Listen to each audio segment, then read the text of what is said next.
Hello छात्रों, मैं पुरुषोत्तम कुमार आप सभी का YouTube channel the career planet पर स्वागत करता हूं।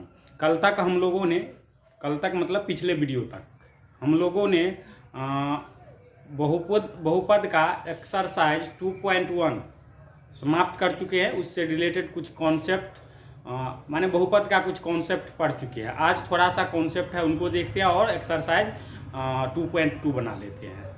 ठीक, बहुत थोड़ा सा मज़ेदार चीज़ सब है, देखते हैं। तो हमने पिछले वीडियो में हमने देखा था कि किसी बहुपद का ग्राफीय निरूपण, उसे हम ग्राफ पे निरूपित जब होता है तो कैसा होता है, वह एक्स अक्ष को कितने बार काटता है। पिछले वीडियो में हमने देखा था कि रैखिक बहुपद का ग्राफ एक सरल रेखा होती है। क्या होती है? सरल रेखा होती है। उसके बाद देखे थे द्विघात बहुपद का ग्राफ जो है एक परबोलिक पैराबोला होता है। क्या होता है? पैराबोला, कुछ इस प्रकार से या नीचे की ओर, किसी भी, चाहे नीचे की ओर या ऊपर की ओर परबोलिक होता है।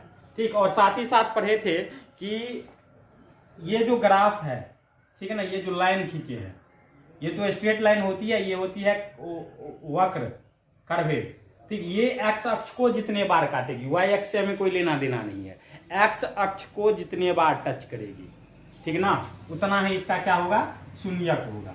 शून्यक किसे कहते हैं ये भी जान चुके हैं हम लोग। शून्यक क्या था? तो शून्यक चर का ऐसा मान जो बहुपद में देने से उस बहुपद का मान शून्य हो जाए, उसे हम क्या कहते हैं? बहुपद का शून्यक कहते हैं। ठीक, आज उससे थोड़ा आगे देखते हैं। एक चीज होता है गुणांक, एक क्या होता है? गुणांक, कोएफिशिएंट।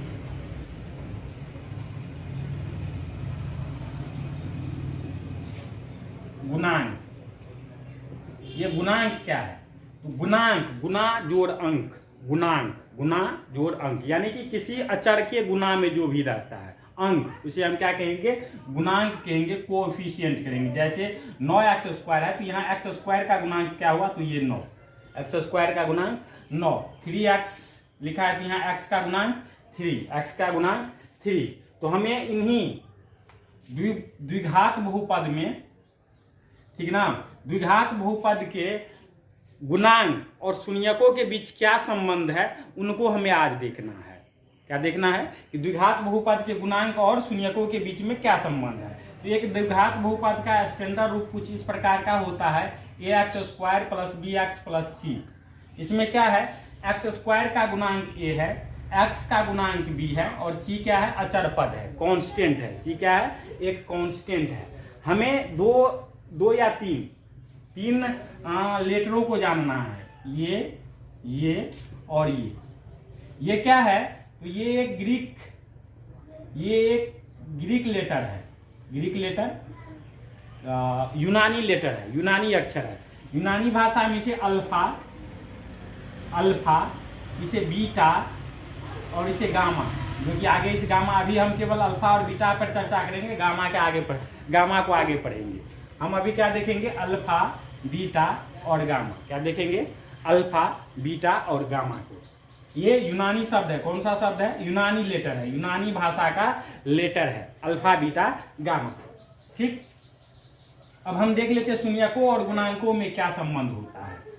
तो एक कोई सा भी हम समीकरण ले लेते, एक बहुपद ले लेते हैं और उनको करके देखते हैं कि उनके गुणांकों और शून्यकों के बीच में क्या अंतर है, क्या संबंध है। तो एक हम समीकरण ले लेते हैं, x² + 7x + 10, x² + 7x + 10। इसमें हम अगर इससे तुलना करें तो यहाँ a बराबर हमें मिलके आता है 1, इसके पीछे में कुछ नहीं है, इसका मतलब क्या है? 1 है। अगर हम कोई हमसे पूछे x² का गुणांक क्या है, आप लोगों से तो क्या बताइएगा?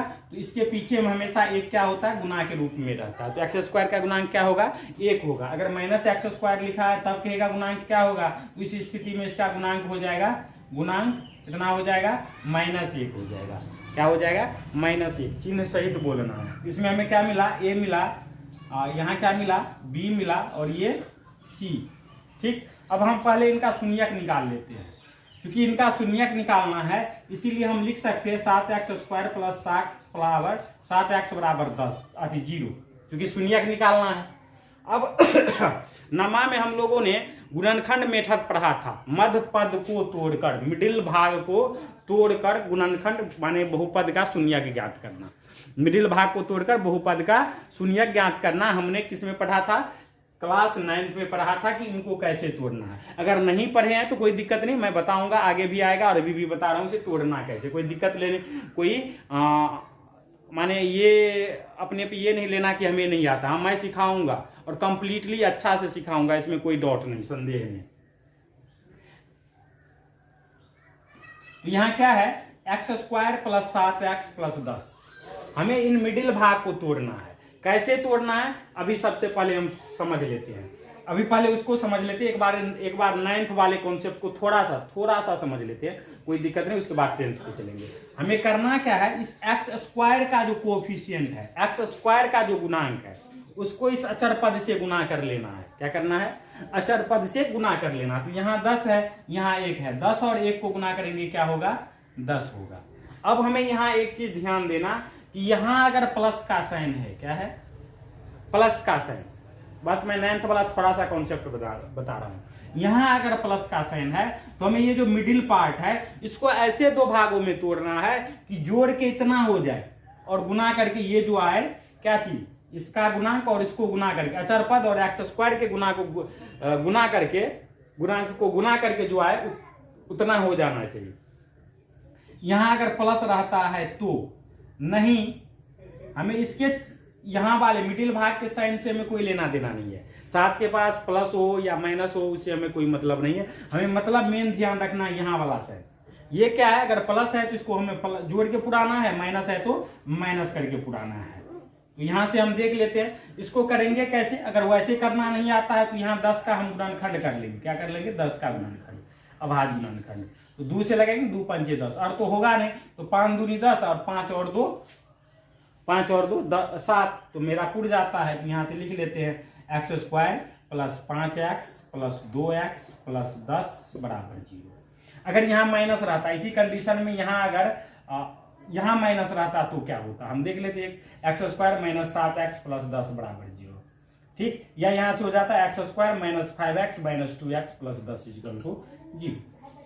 तो यहां माइनस है, उससे कोई नहीं फर्क पड़ना है, हमें जोड़ के पुराना है। क्योंकि जोड़ेंगे तो दोनों में जोड़ कब होता है? जब दोनों का साइन सेम होता है, दोनों का चिन्ह क्या होता है? सेम होता है। कोई संख्या अगर प्लस में है और प्लस में ही दूसरी संख्या मिलती है तब उसे हम जोड़ते हैं। अगर एक संख्या प्लस में और दूसरा माइनस में तब हम उसमें क्या करते हैं? घटाव कर देते हैं, घटा देते हैं। तो ये भी माइनस में, ये भी 5 2 7 पुर गया, 5 दूनी 10, माइनस माइनस को गुना करेंगे प्लस में 10, माइनस गुना माइनस यानी कि प्लस। इसीलिए इस साइन से कोई फर्क नहीं पड़ता, फर्क पड़ता है यहाँ वाले साइन से। तो उसके लिए भी हम अभी एक बताते हैं, देख लीजिए। इसी समीकरण को कुछ हम ऐसे लिख ले, x² plus 3x plus 10 minus 10 बराबर 0। इसी द्विघात बहुपद को कुछ ऐसे कर लें। 0 फिलहाल तो बाद में चलते, कोई बात नहीं, दिक्कत। अब हमें क्या करना है? इसको ऐसे दो भाग में तोड़ना है कि घटा के 3 हो जाना चाहिए और गुना करके 10 हो जाना चाहिए। यानी x² प्लस जो यहाँ साइन हो वो बड़ा वाला के पीछे, और जो छोटा हो, जो साइन यहाँ नहीं हो, विपरीत साइन देना है। प्लस है तो प्लस वाला पहले, माइनस वाला बाद में, घटा देना है माइनस में, और सॉरी माइनस में लिख देना माइनस 2x माइनस 10। तो 5 में से 2 गया 3 और ये 10 हो गया, ठीक। तो हमें मेन क्या, इसका मिडिल पार्ट कैसे जो तोड़ना है? तो जोड़ या घटा के हमें मिडिल पार्ट पूरा देना है और गुना करके ये वाला भाग मतलब यहां से इसको गुना करके, यहां से इसको गुना करके। यानी कि अगर हम इस पे बात करें तो हमें जोड़ या घटा के b पुराना है, जोड़ या घटा के प्लस माइनस करके b पुराना रहता है, और गुना करके हमें क्या करना है?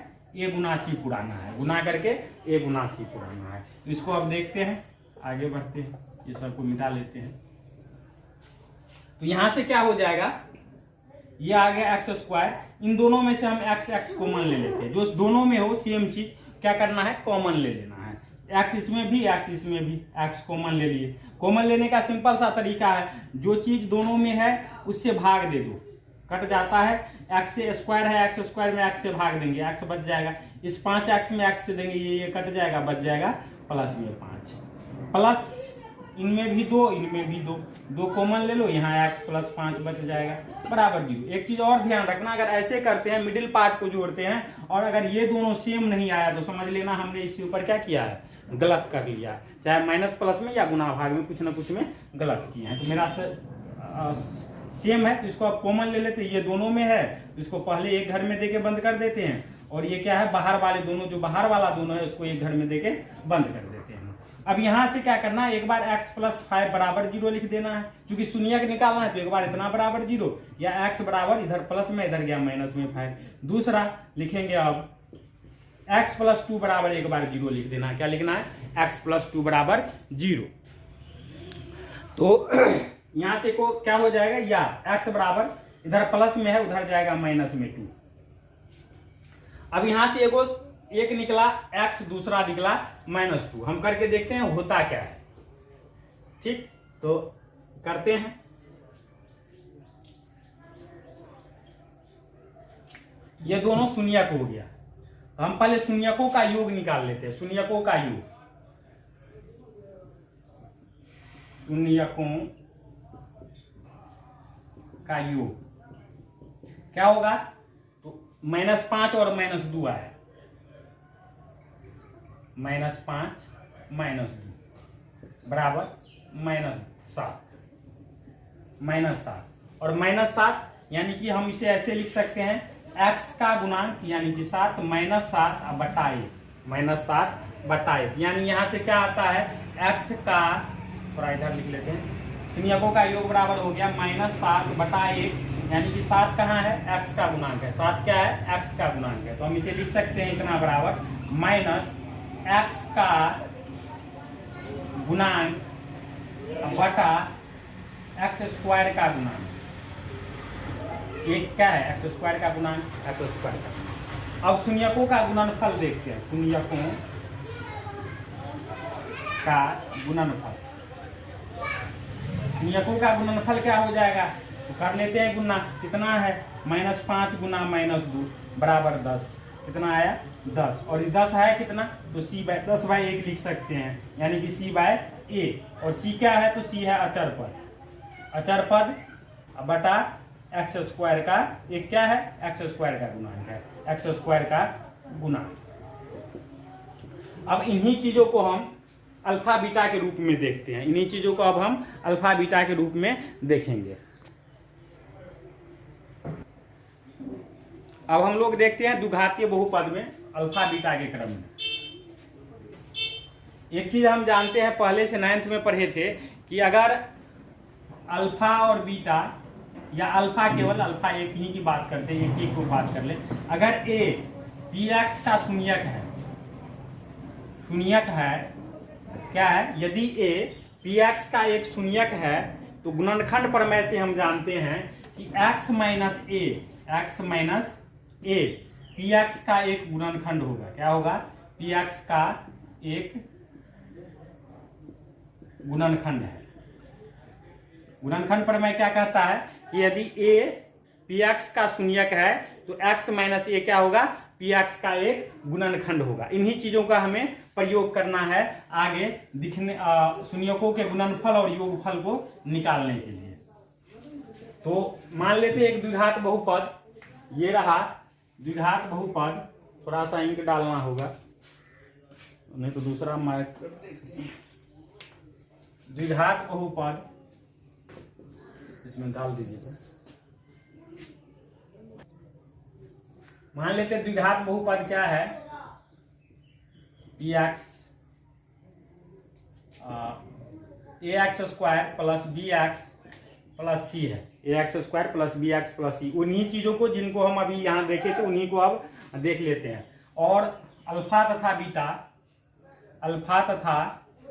बीटा px का शून्यक है, क्या है, शून्यक है। हम इसे कुछ इस प्रकार से लिख सकते हैं, अल्फा और बीटा शून्यक है, इसीलिए x माइनस अल्फा एवं x माइनस बीटा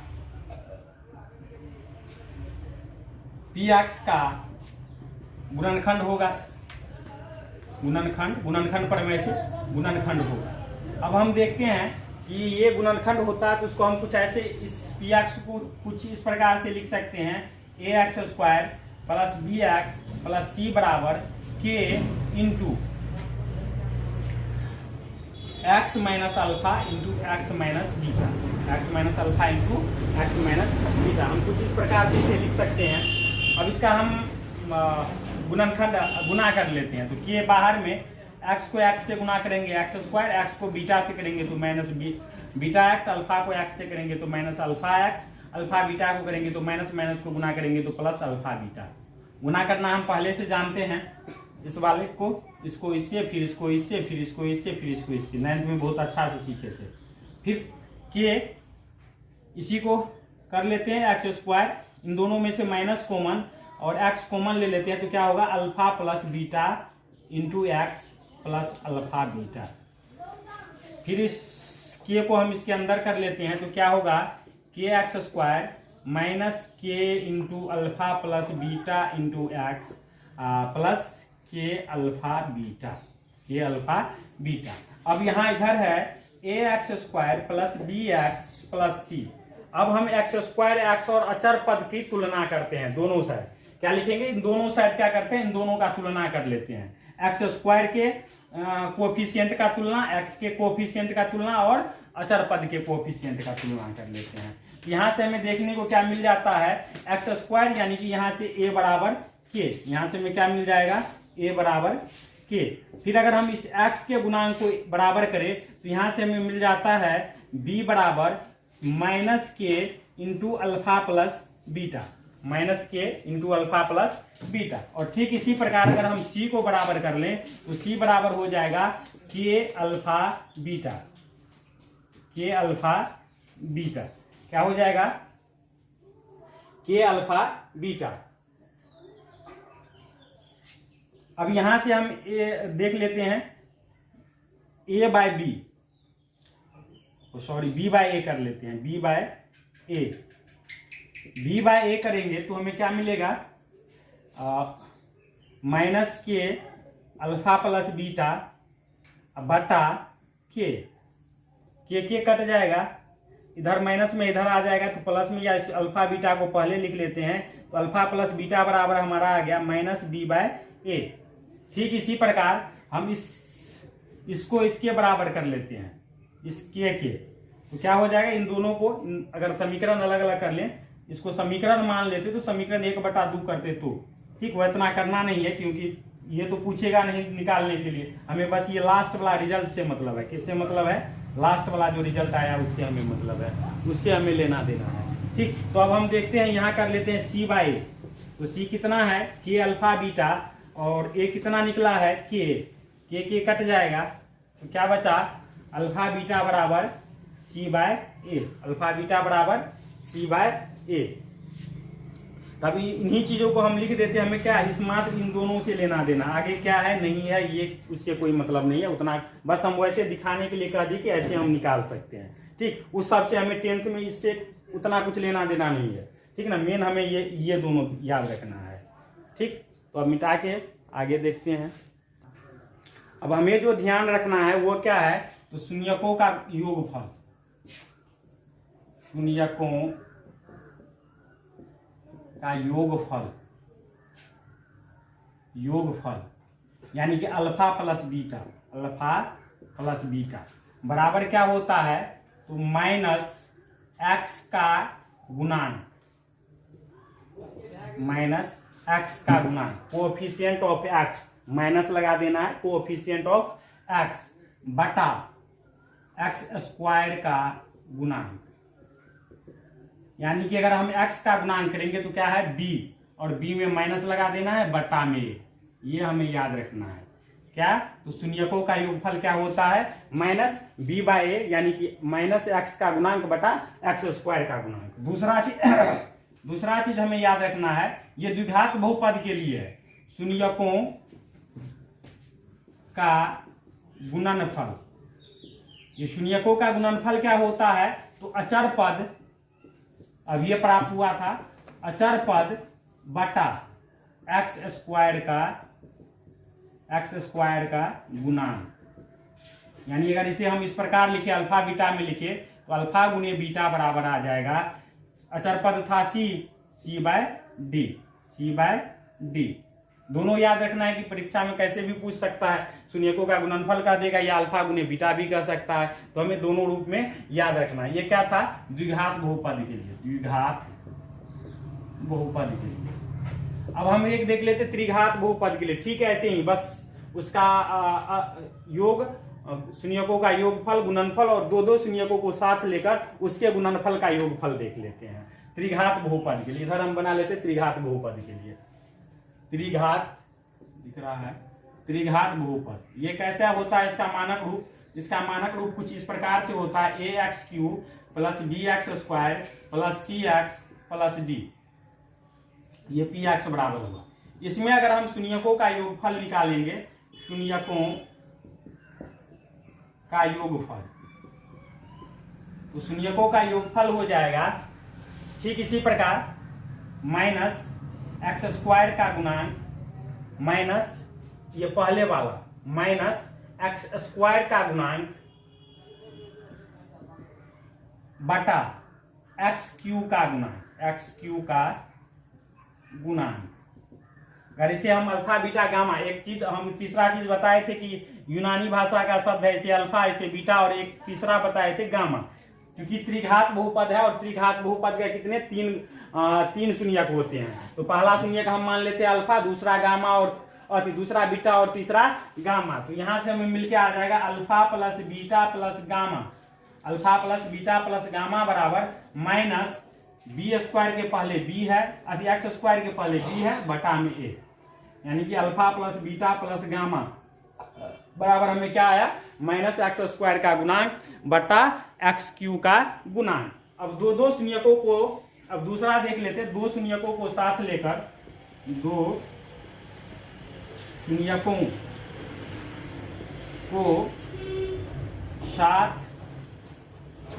को साथ लेकर उनके, थोड़ा बड़ा हो जाएगा लाइन इसीलिए लिखना, दो शून्यकों को साथ लेकर उसके गुणनफल का योगफल, उसके गुणनफल का योगफल। या इतनी बड़ी लाइन हो गई है, इतना अच्छा इतना लिखना नहीं है, बस सीधे ये अल्फा प्लस बीटा प्लस लिखना है। अब दो शून्यकों को साथ लेंगे, उनके शून्यकों का गुणनफल का योगफल क्या होता है, तो x का गुणांक अब बट्टा में एक्स क्यू का गुणांक।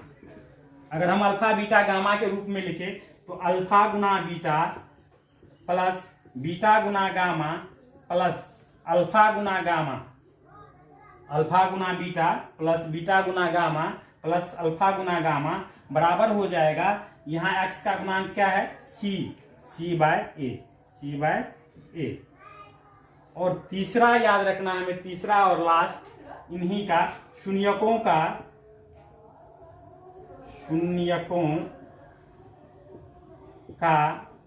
ठीक इसी प्रकार गुणनफल, शून्यकों का गुणनफल, शून्यकों का गुणनफल। अब शून्यकों का गुणनफल क्या होता है, तो शून्यकों का गुणनफल होता है अचर पद माइनस अचर पद, माइनस अचर पद बटा एक्स क्यू का, नीचे वाला सब में कॉमन, एक्स क्यू का गुणांक। अब गुना करेंगे, इसका इनको थोड़ा सा अथी हो गया है, अथी मतलब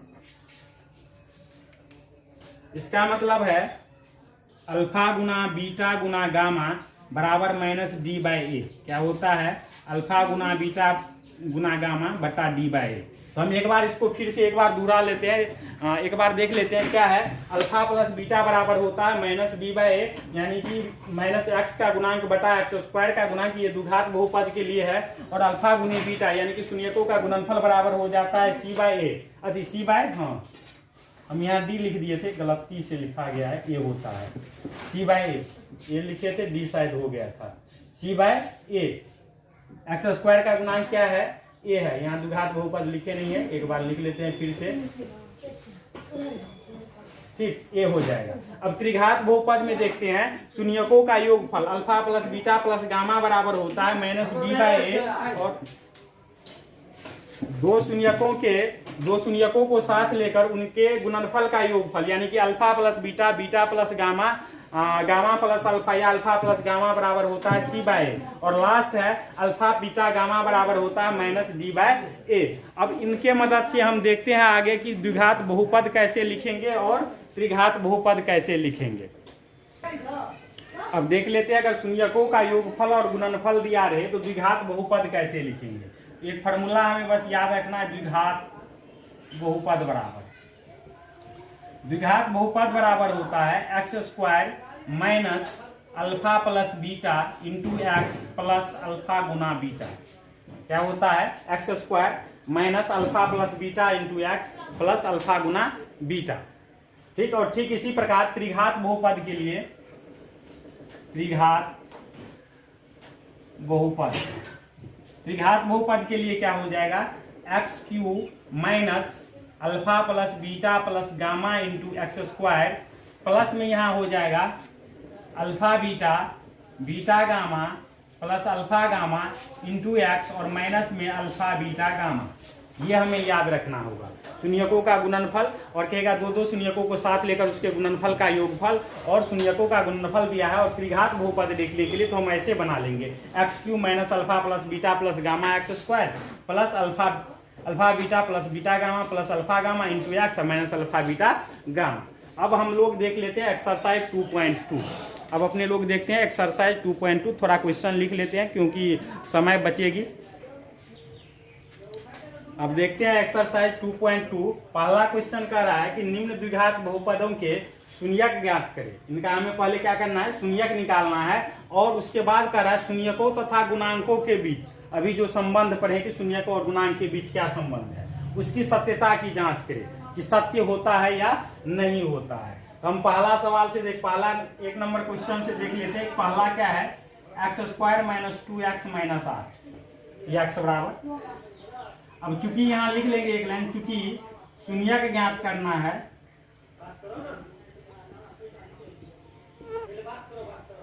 इसीलिए x square minus 2x minus 8 बराबर 0, या पी एक्स बराबर 0, पी एक्स बराबर 0 होगा। अब शून्यक ज्ञात करना है तो 0 दे देंगे तो करने में आसानी होगा।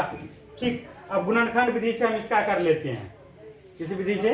नम्मा में जो गुणनखंड विधि मिडिल पार्ट को तोड़कर जो गुणनखंड करते थे इसका, उस विधि से इसका हम क्या कर लेते हैं? पहले शून्यक ज्ञात कर लेते हैं। तो इसको तोड़ेंगे तो हमें क्या करना है? गुना करके 8 पुराना है, और यहाँ माइनस का चिन्ह है तो हमें घटा के 2 पुराना है।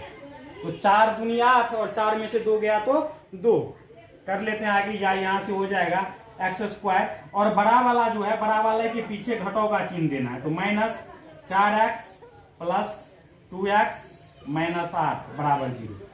माइनस में रहे तो 2 अलग अलग चिन्ह लेना है। इसको बीच वाले भाग को तोड़ेंगे तो 2 अलग अलग चिन्ह लेना है। बड़ा नंबर के पहले जो चिन्ह यहाँ रहेगा, जो साइन यहाँ रहेगा वो देना है, और छोटा नंबर के बाद में इसके विपरीत साइन, या तो प्लस रहेगा तो माइनस देना है, माइनस रहेगा तो प्लस देना है। अब इसमें भी x, इसमें भी x कॉमन ले लेते हैं। x माइनस, यहाँ x कॉमन ले लेंगे, x कॉमन, तो यहाँ बचा x माइनस 4, और इसमें भी 2, इसमें भी 2 कॉमन ले लेते हैं, यहाँ बचेगा x माइनस 4।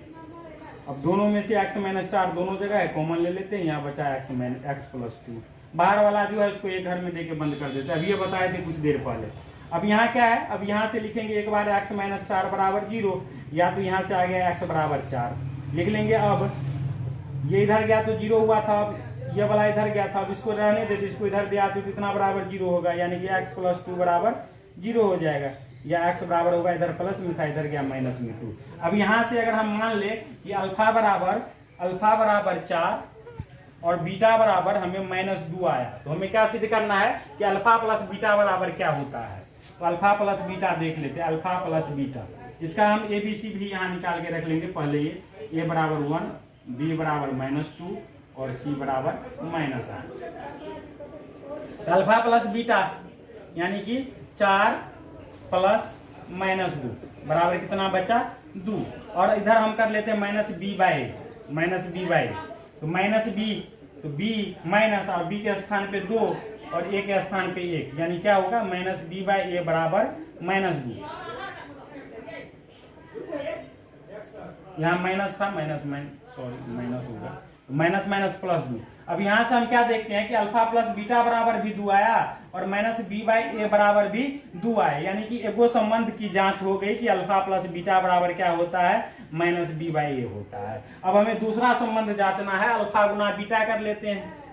अल्फा गुना बीटा, अल्फा कितना 4, बीटा कितना -2, तो 4 गुना -2 बराबर -8। अब ये होता क्या है, तो सी बाई ए के बराबर, सी कितना है -8 है, ए कितना है 1 है, बराबर -8। अब यहाँ से भी इसकी जांच हो गई कि अल्फा प्लस बीटा, अल्फा गुने बीटा बराबर हो गया सी बाई ए। यहाँ लिख देना है जांच, हो गया जांच कंप्लीट समाप्त। अब क्वेश्चन नंबर 2 देखते हैं, आसान सा है, कोई मुश्किल नहीं है। एक्स रहे या एस रहे, करना वैसे ही है, कोई अंतर हमें नहीं करना है, बस वैसे ही अचर बदल दिया। हम पहले ही दिन बोले थे कि अचर के रूप में ए से लेकर जेड तक कुछ भी रह सकता है, ए से लेकर जेड तक कुछ भी रह सकता है, लेकिन जनरली जो यूज होता है वह एक्स वाई और जेड का, अधिकतर यूज एक्स वाई जेड का होता है, वैसे रह कुछ भी सकता है, ए से लेकर जेड तक का कोई भी लेटर हो सकता है, लेकिन जनरली किसका यूज होता है, एक्स वाई और जेड का। तो यहाँ एक दिया है पी एस है, तो पी एस लिख लेते क्या है 4s² माइनस 4s प्लस 1। यहां से हमें क्या मिल के आ जाएगा, ए बराबर 4, बी बराबर -4, सी बराबर प्लस वाला है। ठीक, अब वही बात लिखना है, अब उतना हम नहीं लिखेंगे कि शून्य ज्ञात करना है, इसीलिए इतना बराबर क्या हो जाएगा 0 हो जाएगा, 4s² माइनस 4s प्लस 1 बराबर 0 हो जाएगा। हम क्या बताए थे अभी कुछ देर पहले कि इसका मिडिल पार्ट तोड़ के करना है, तोड़ के करना है तो कैसे करना है, तो पहले जो ये s² वाला का गुणांक है, ये जो a है, इसको अचर पद से क्या करना है, हमें गुना कर देना, अचर पद से हमें क्या करना है, इसका गुना कर लेना, यानी कि इसको इससे गुना कर लेंगे तो कितना होगा 4 होगा। अब हमें इसको ऐसे दो भाग में तोड़ना है, मिडिल भाग को, कि गुना करके भी 4 हो और जोड़ के भी 4 होना चाहिए, गुना करके भी 4 हो जाना चाहिए और जोड़ के भी 4 हो जाना चाहिए। इसका गुणनखंड कर लेंगे तो कितना होगा 2 दूनी 4, 2 और 2 4 और 2 गुना 2 बराबर 4। यहां से हो गया 4s² माइनस 2s प्लस 1 बराबर 0। 4 यहाँ, 2 इसमें भी, 2 इसमें भी, s इसमें भी, s इसमें भी, दोनों में से 2s कॉमन ले लेते हैं, तो 2s कॉमन लेंगे तो 2 से इसमें भाग देंगे तो 2 दूनी 4, 2 बच गया, s में s से भाग देंगे s बच गया, इस 2s में 2s से भाग देंगे तो -1। अब इन दोनों में 1 इसमें भी, 1 इसमें भी, -1 इसमें से, -1 इसमें से कॉमन ले लेते हैं, तो -1 कॉमन लेंगे तो माइनस था तो प्लस हो गया, ये प्लस था तो माइनस हो गया, बराबर 0। इन 2 बार है, इसको 1 बार लिख लेते हैं और ये बाहर वाला को एक घर में देके बंद कर देते हैं।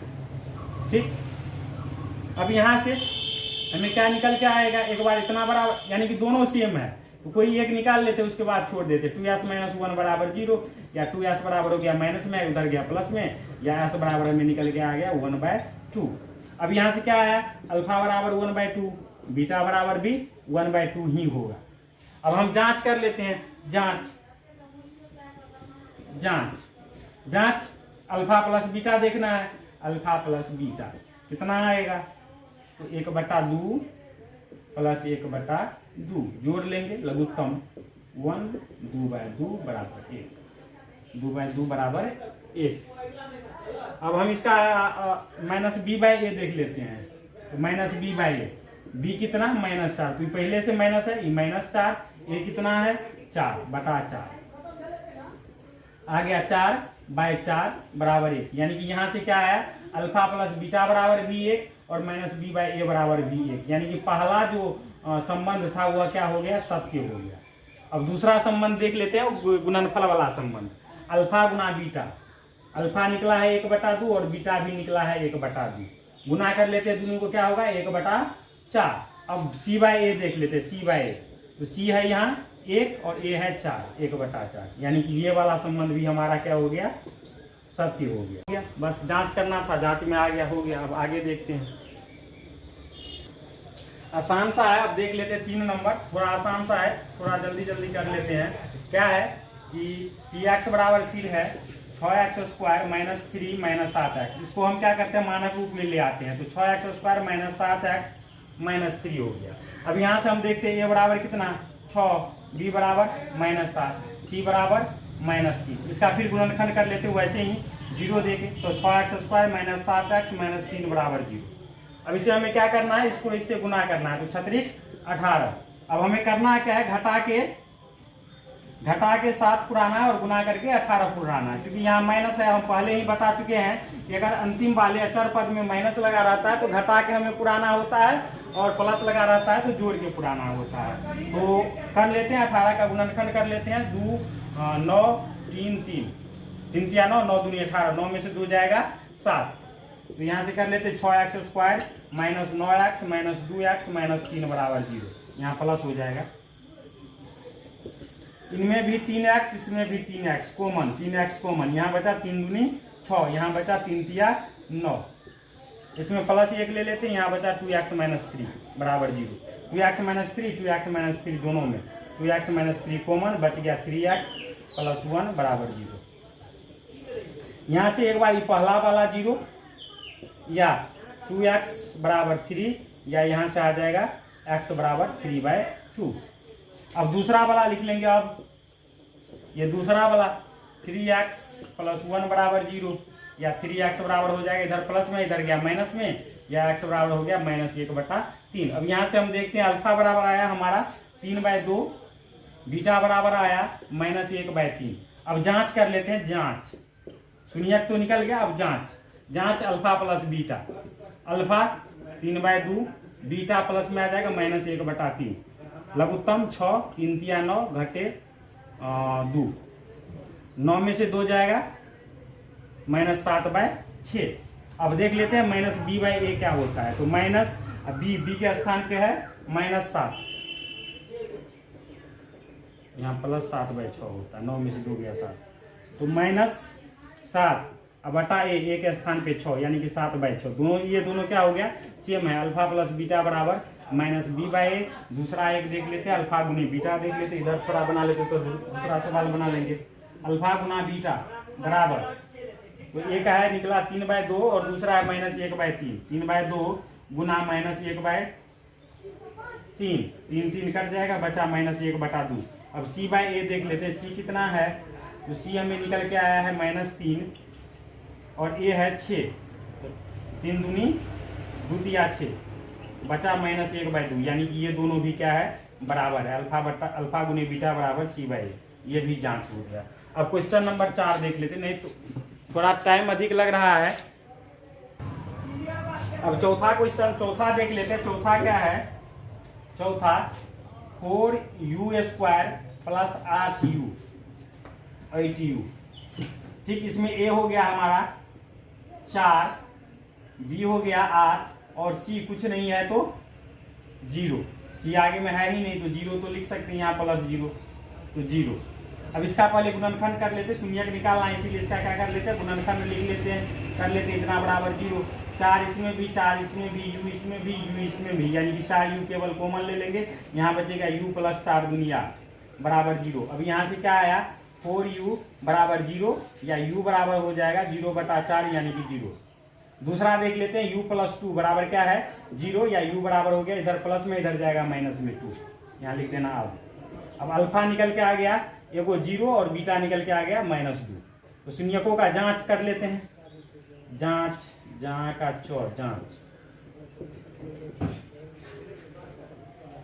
अल्फा प्लस बीटा, अल्फा कितना 0, बीटा कितना -2 बराबर हो गया -2, -b/a देख लेते हैं, b कितना 8 -8, a कितना 4 दूनी 8 बराबर -2, यानी कि ये पहला कंडीशन जो है हमारा सिद्ध हो गया, प्रूफ।